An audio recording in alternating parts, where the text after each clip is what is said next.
this video, I will show you step by step how you can join friends on Among Us.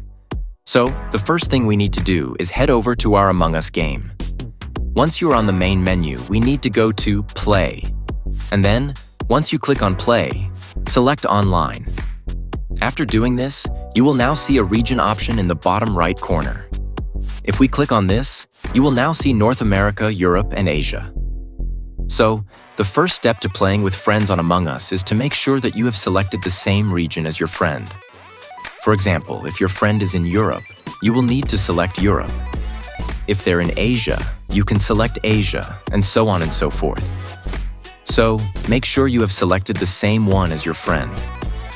The second thing that we need to do is enter our friend's code. Once you've entered the code, you will notice there is now a chat type option. You've got Quick Chat Only and Free Chat. You also need to make sure that you have selected Quick Chat Only if your friend has selected Quick Chat Only. And if your friend has selected Free Chat, make sure you select Free Chat. Because if you have a different chat option, you will not be able to join your friend's game. So, if you do these two simple things correctly, you will then be able to join friends and play with friends on Among Us. And that was all. Subscribe, it's free.